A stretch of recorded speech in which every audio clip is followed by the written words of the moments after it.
All right, so here's the stuff that's due. The first two are 332 and 333. They're shear and moment equation problems. So let's have a look. I don't know, we got any questions on either of these first couple to start? In particular?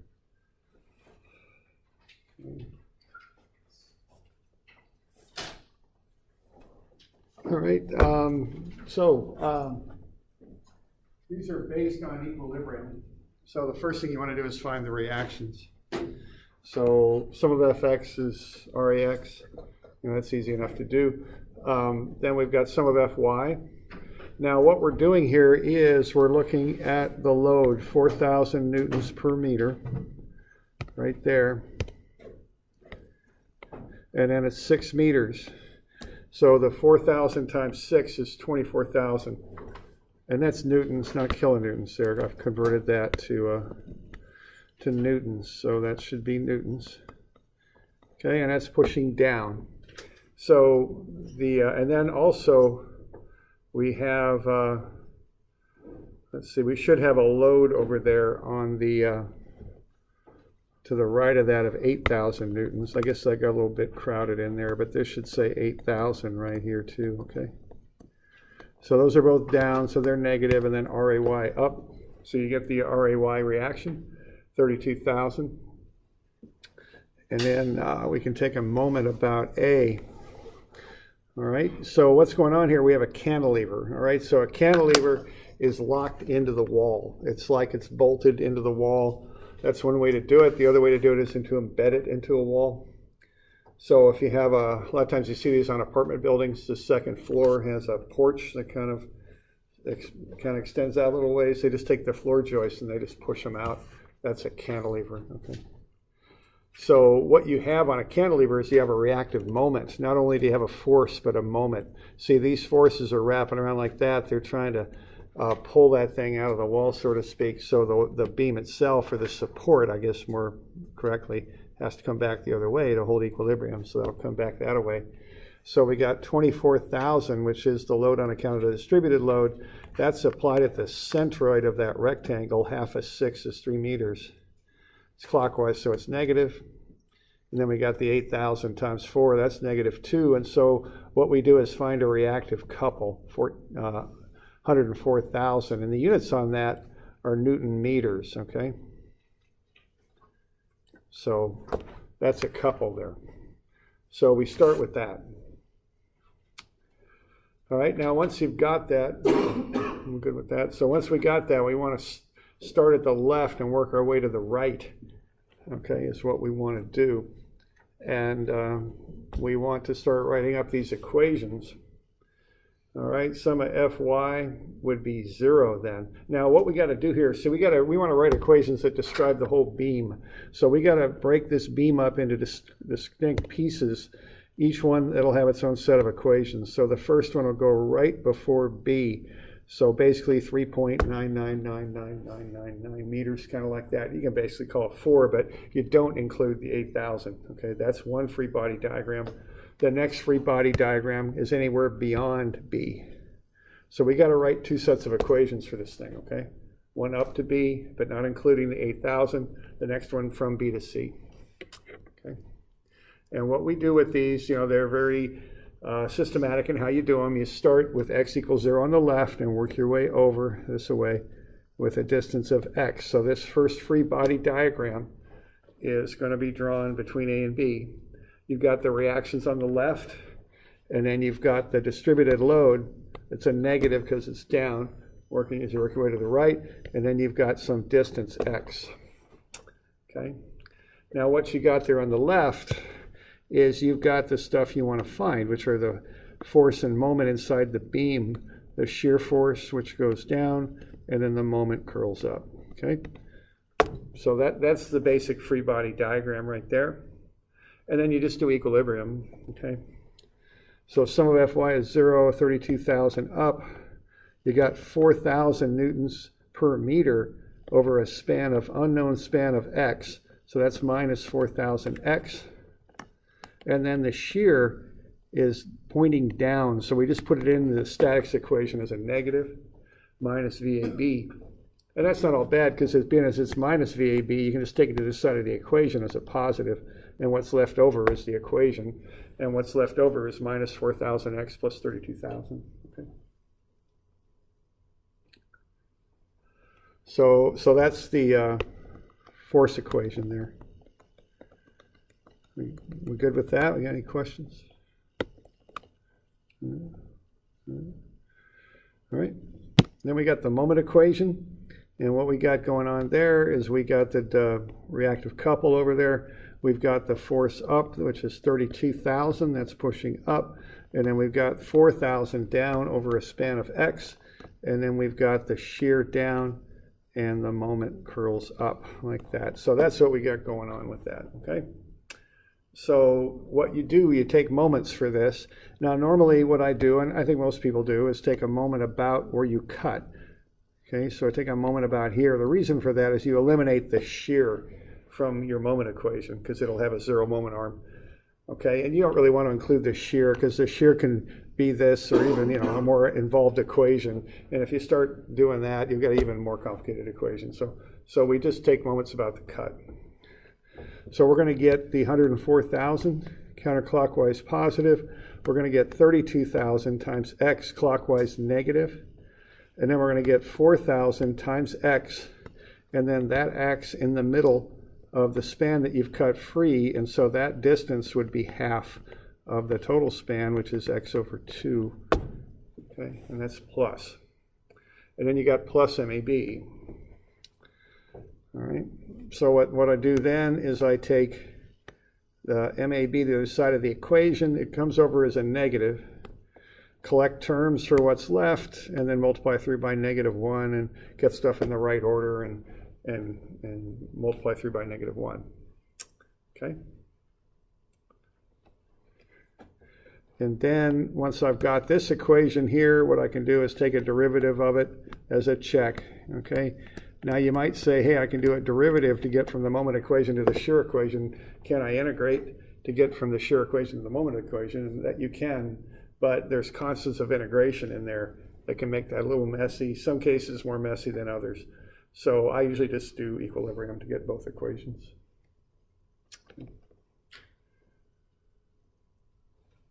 Questions on that? Doing all right?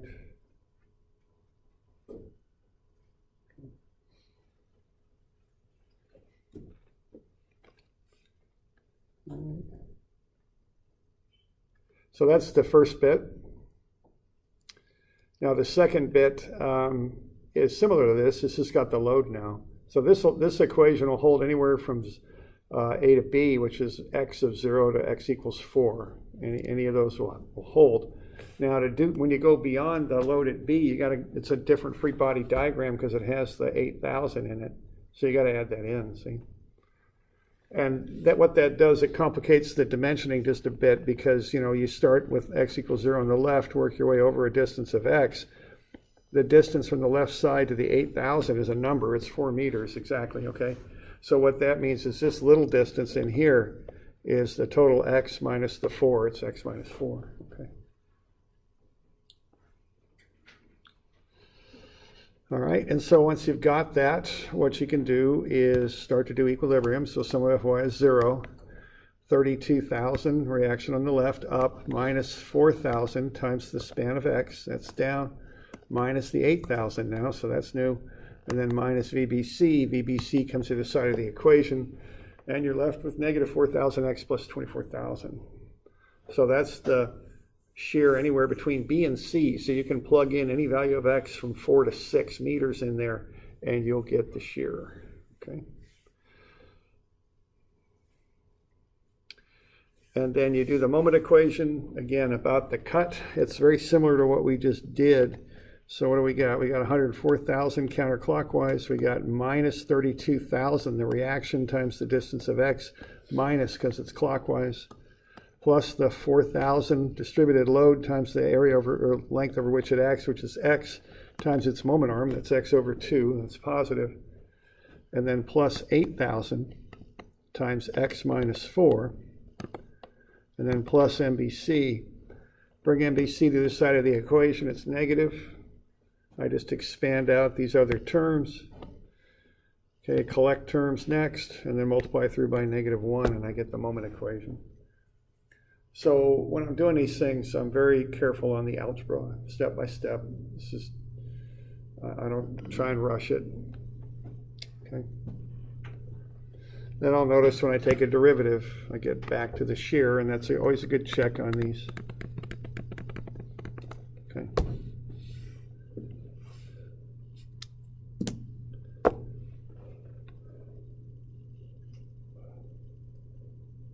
Questions on that? We're doing all right? Okay. So that's the first one. Okay. So there's the answers you get for those. Just fill them in on the lines. You've got a page devoted to this problem, so it's all just laid out there. Fill in the equations on the bottom. Okay. I don't know, what is it, 24B? I don't know. Okay.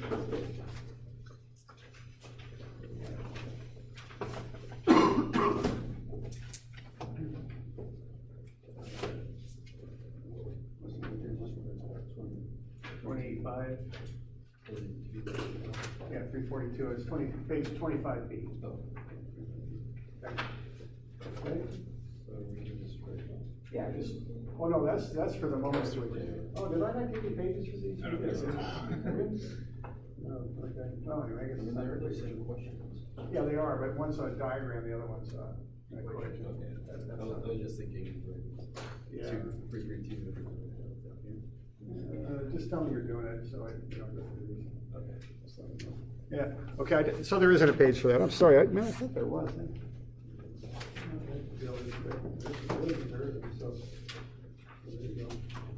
All right, now the next one there, we've got a triangle. Now that gets a little bit trickier yet. Okay. All right, so the triangular load, you got to deal with the slope. Because what you're going to do, you can write one free body diagram for the whole thing, that's fine. And the thing you got to deal with here is the slope. So you start off by finding the reactions. Okay, the area of that triangular loading diagram is 1/2 because it's a triangle. 3,600 is the height times the base of 9. That's negative 16,200. Okay, that's the area of the load diagram, and that acts right there. Okay, and where that is 3 meters over because it's a right triangle. That goes through the centroid. The centroid's at the third point on a right triangle. So a third of 9 is 3 meters. Okay, and so that's 16,200. Now you just use this when you're finding the reactions. That's the use of this. So your moment about A will be 16,200 times 3 plus 9 RB. RB is 5,400. Okay, then I did a moment about B to get the other reaction, and I got 10,800. And sometimes I'll do this if I want to be darn sure I'm getting these right, because what I can do then is add the 2 reactions that I did not use force reactions to find. Okay, and that way I can get a nice check, and sure enough they add up to be 16,200. So that checks out okay. So if I want to be real sure I'm not busting a reaction, I'll just do 2 moment equations and then do the force equation to check to make sure I didn't, make a mistake. Okay. All right, so now I got the reactions. Once you got the reactions, you can go ahead and write the diagrams up. You can do one diagram from A to B because it's one diagram. Okay, it'll hold throughout the entire length. So you don't need to break this one up into pieces. So you can do one free body diagram, generate one set of equations. All right, so there you go. Now this gets a little bit involved, but you see if you've got these triangular loads, this is the pattern. So what's going on here is we're dropping 3,600 newtons per meter over a run of 9 meters. So the slope on that line is negative 400. Okay, that's the slope of that line on the triangle. That's this line. So that's the slope. Okay, now if we go over a distance x, that line will drop by a distance of 400x. So you're taking the slope, 400, times whatever the offset distance is, how far over you're going, and so that's x. So what you're doing, you're taking the slope delta y over delta x times delta x, you're getting delta y, which is how far down this drops.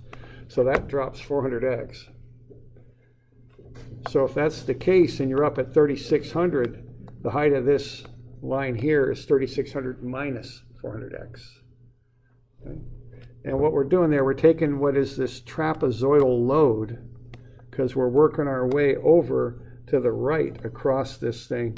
So we're cutting it at some arbitrary location here, so that's going to be a trapezoid. And we're turning that into something we can deal with, okay, which is a triangle on the top and a rectangle on the bottom. So if we were to project this thing out, it would be a triangular load, you know, but we're cutting it someplace between A and B. Okay, so that's what we're up to. All right. So this height here is 3600 minus 400x. All right, so what we can do now is we can find the area of the two shapes. We can find the area of the triangle, and it's a triangle, so it's 1/2 times 400x times the base of x, and that is 200x squared. And then we can find the height of the rectangle, and that's 3600 minus 400x times the base of x. All right, and what that is minus 3600x minus 400x squared. So those are the two areas.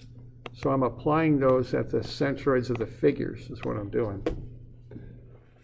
Okay, the triangle is a distance of x over 3 from the right, and the rectangle is a distance of x over 2 from the right. Okay, so that's what I'm doing there. So I'm getting myself a nice free body diagram all lined out and good to go. So now I can do the equations. Sum of Fy is 0. So I've got the reaction up, the 10,800, minus the area of the triangle, 200x squared, minus the area of the rectangle, 3600x minus 400x squared, and then minus the shear over here, which I'm trying to find, which is drawn down as I work my way across the beam like that. Bring the VAB to the side and collect terms on what's left, and I get to this expression right there. Okay.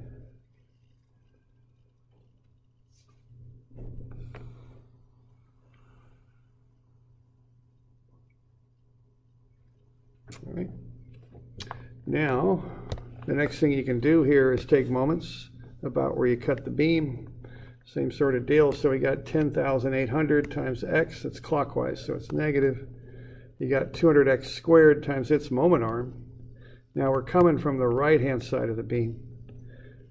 The centroid is a distance of x over 3 from the right angle, so that leaves 2x over 3 for the distance from the cut, where the beam was cut. So that's plus 200x squared times 2x over 3. Then we've got this area of the rectangle, 3600x minus 400x squared. Its distance is x over 2. That's the moment arm from the cut. Then we got plus MAB.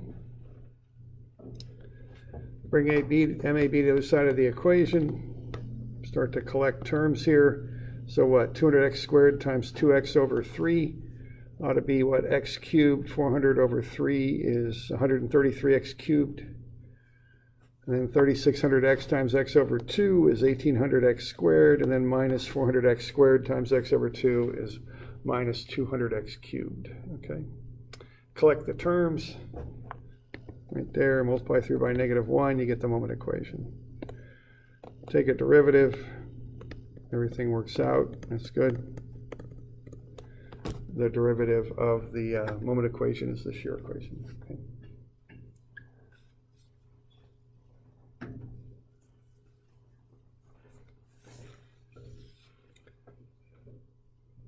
We doing all right with that? Okay. All right. All right, so that's the equations. Now the diagrams are another deal here. So they're next. Now they're the same problems, it's just that you do diagrams for them, okay?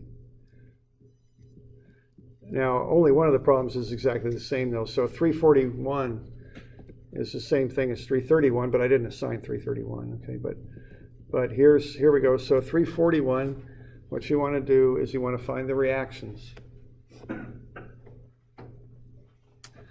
So what do we got? We've got MA and we got, or excuse me, RA, RB. Okay, take moments about A, you've got 9,000 times 4, clockwise, so it's negative, minus the couple, 24,000, plus 4, 4, and 4 make 12 times RD. Solve for RD, it's 5,000. I did another moment equation here about D. 12RA, that's negative because it come around clockwise. 9,000 times 8, positive. And then the couple is clockwise, so that's a minus 24,000. Solve for RA, it's 4,000. So you can take the 4,000, you can add the 5,000 to it, and that equals the load down, so that checks. That's good. Okay. So those are good reactions. I like being sure these reactions are right on these problems, because if you start with bad reactions, it really screws you up on them. Okay. All right, so we get to that. So now we've got those reactions. We can draw up a diagram, okay? So what we got here, we just got forces and couples. So it's going to be a block kind of shear diagram and then a linear sloped moment diagram. There'll be a jump in the moment diagram where that couple's applied. So let's have a look here. All right, so we're going to start at A and we're going to kick up by 4,000 immediately. Okay. Are we doing it right? Okay, so 0 to 4,000 on account of the reaction. Then we come over straight till we hit the 9,000, then we drop by 9,000 and get down to negative 5,000. Then that holds straight across, and then the reaction over there pushes you back to 0. So a pretty simple shear diagram there. Okay. All right, now whenever you got these areas, you want to find them. So 4,000 times a span of 4 gets you 16,000. Negative 5,000 times a span of 4 gets you negative 20,000. And then that happens again. So negative 5,000 times the span of 4, I don't know what the heck that is, gets you another 20,000. What I'm doing there, see, I know where that couple's applied. I'm going to get a jump in the moment diagram. So what I'm doing there is I'm breaking the area under the shear diagram into 2 pieces. One to the left of that couple and the other to the right, because I know that I'm going to get a jump there. Okay, from there I can go ahead and get this moment diagram drawn. Start at 0, go up to the area here of 16,000. The slope there will equal the value of the moment, 4,000. Then I'll go down at the slope of the area of the shear, and that'll be negative 5,000. Okay, I might have misspoke there. So the slope of the moment is the value of the shear is what I should have said. So I may not have said that right just a minute ago. So the 4,000 here corresponds to the 4,000 there. The 5,000 here corresponds to that 5,000. That's a negative 5,000. Now the change in moment is the area under the shear diagram, which is negative 20,000. So that gets me from 16,000 where I was. I dropped by 20,000. So I end up at negative 4,000 there. Then I've got this couple that gets turned in. It's 24,000 clockwise, so that's negative 24,000. So what happens here is you get a change that's positive 24,000. So you're at negative 4,000, you add 24,000, and you get up to 20,000 positive. Okay. Then you got the area under the shear diagram that drops you back down to 0. So there's your moment diagram, okay?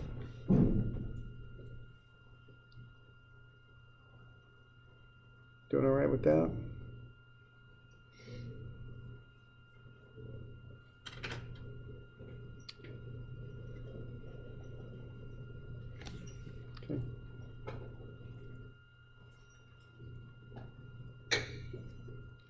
So that's that one. Okay, the next one's that cantilever.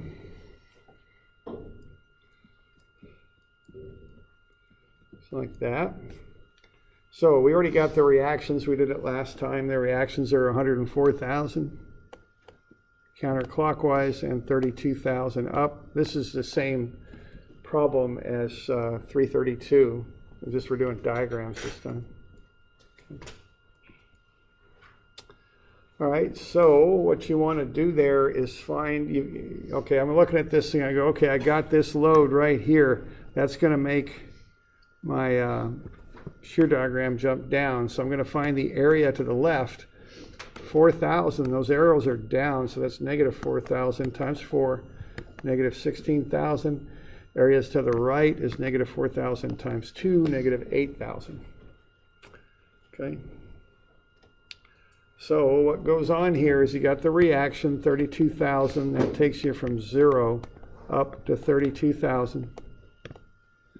Then you drop by 16,000. So that goes in a straight line down to 16,000.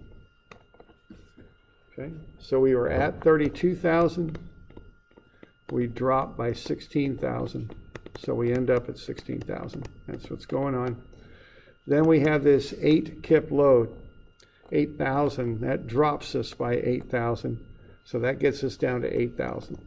So we're at 16,000. We drop by 8,000. And we end up at 8,000. That's what's going on there.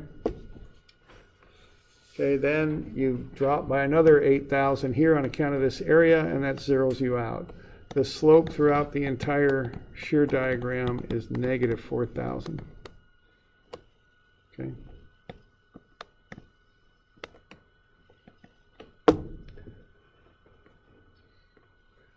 Okay. So once you get there, what you want to do next is you want to find the area under these. So 32,000 and 16,000, add them up and divide by 2, multiply by the span of 4. You get the first area is 96,000. The next area is a triangle. 1/2 times the height times the base of 2 is 8,000. Okay.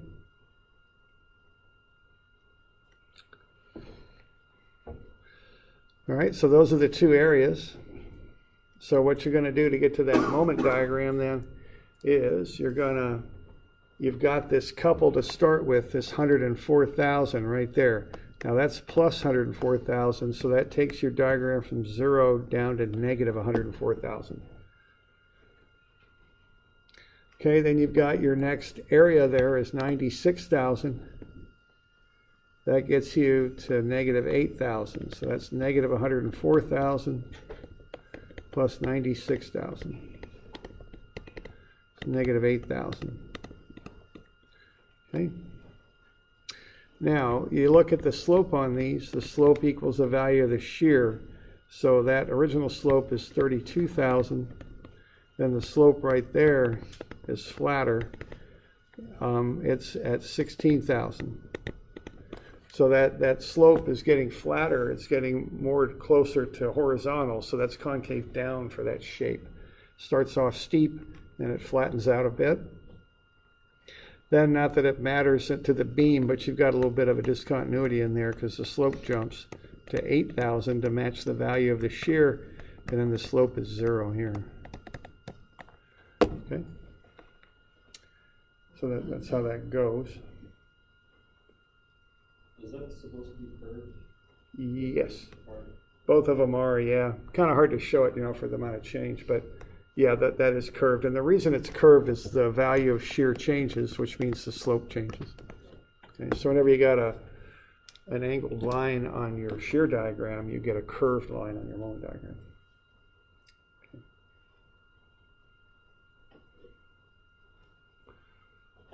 Other questions on that one?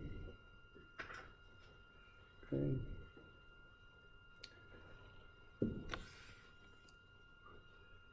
And, as I mentioned here before, I think I'm not a structural engineer. I've done a little bit of structural, but not much at all. And I do think in these days, if you've got a simpler beam like what you see here, you're just going to knock out moment diagrams and shear diagrams for it is what you're going to do, similar to what we're doing here. Compare this to the amount of time we spent on the equations. It's so much faster. Once you get the hang of this, you can just knock them out. You're not going to be running those equations because it just takes you forever. Now, if you get into something really complicated, you're probably going to use software anyway. There's a lot of software for structural now too that's used very commonly. So, I think, I'll test you on this on the final. I'm sure I'll give you a shear moment diagram to draw. You want to get comfortable with it and learn how to do it. It's a real common skill if you're doing any kind of structural work, okay?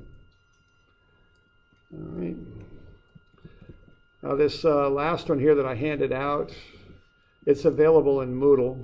Looks like that. So $395 or $345. Yeah, $345. We got any questions on that one? I might just let you do that one.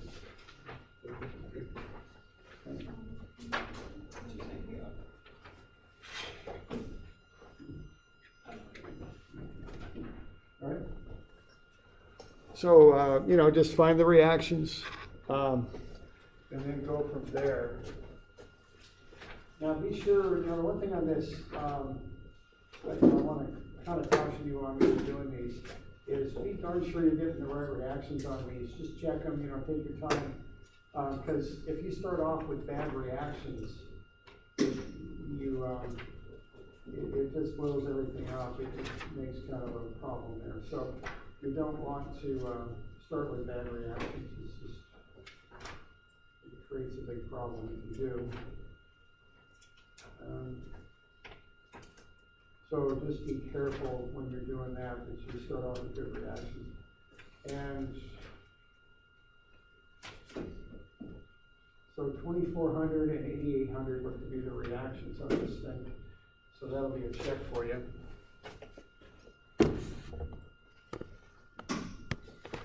$2,400 and $8,800, I think.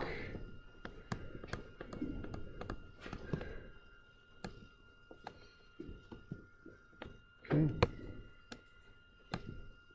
Like that. And then, you kind of work through that. I don't know if there's questions, I'll take them, but you probably ought to do one of these on yourselves, just to be sure you can do them.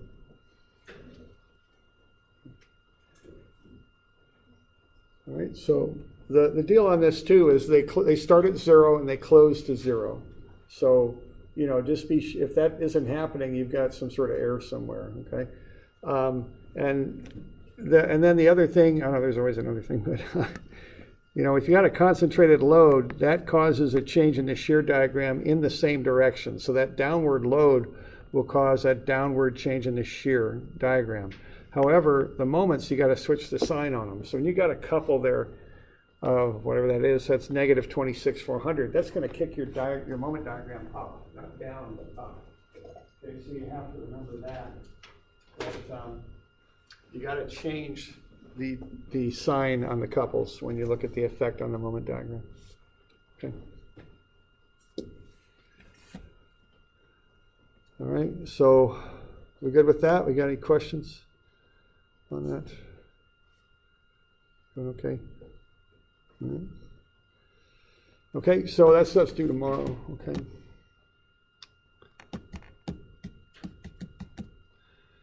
Honestly, I got stuff to do over the weekend. I think if you want to turn the thing in on Tuesday, I don't really care. It's fine.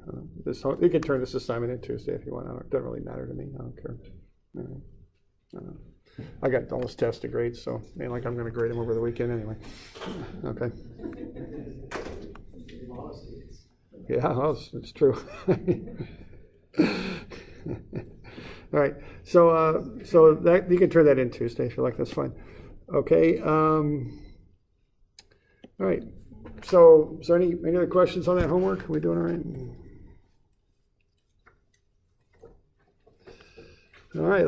We got a few minutes, so let's get on to the next one here.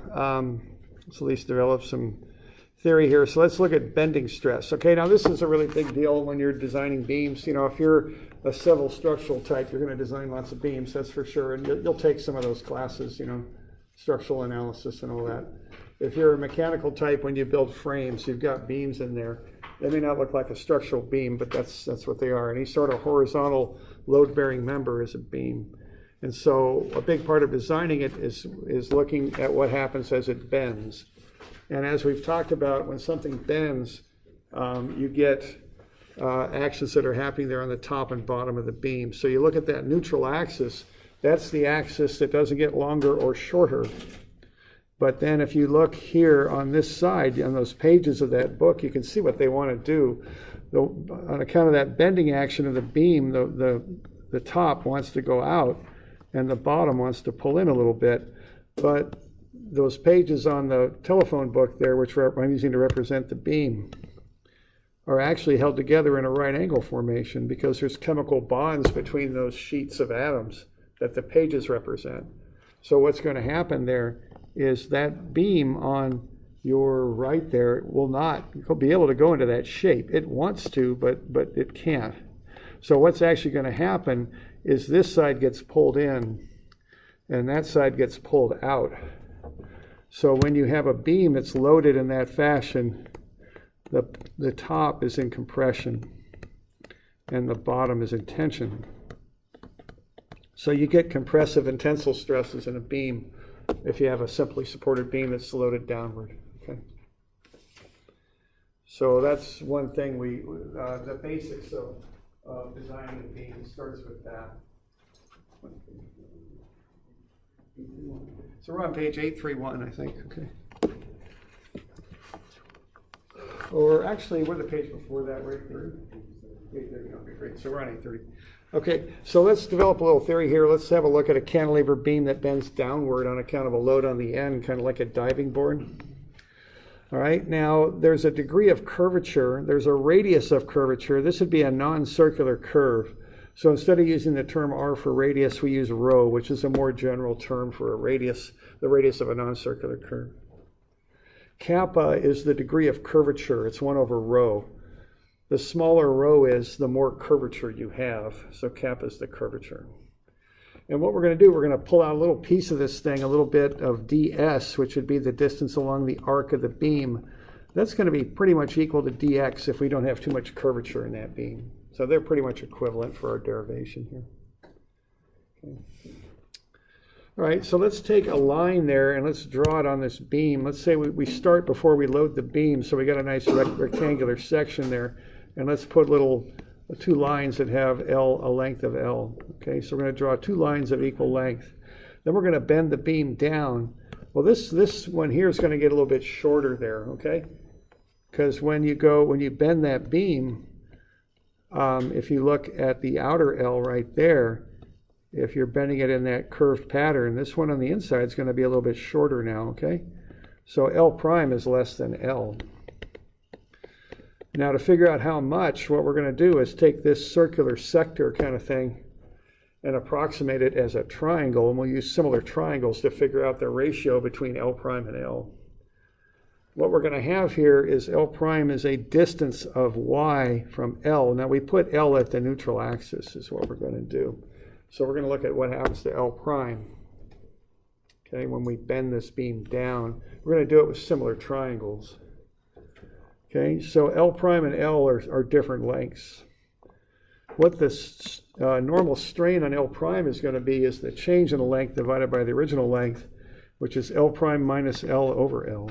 Okay, so it's the change in length of that line where the line on the top and the line on the bottom are different lengths. We're finding the difference in those lengths divided by the original length. Okay. Now, by similar triangles, that delta L to L is the same as the change in the radii of curvature to these 2 different lines, rho and then rho minus y. Okay. So delta L is to L is delta rho is to rho, and that's minus y over rho is what that is. Y is negative because we're measuring down. That's why we got that negative in there. Okay. So delta L over L is the strain in the x direction. That's just y over rho, basically. which is, and it's got a negative sign in there. It's also minus kappa rho, because 1 over rho is kappa. Okay. So the more curvature we got there, the more strain we got, we can multiply through by by E, and get to the stress also. So our stress and strain increase in a linear fashion as we get further and further from the neutral axis. That's basically what we got right there, okay?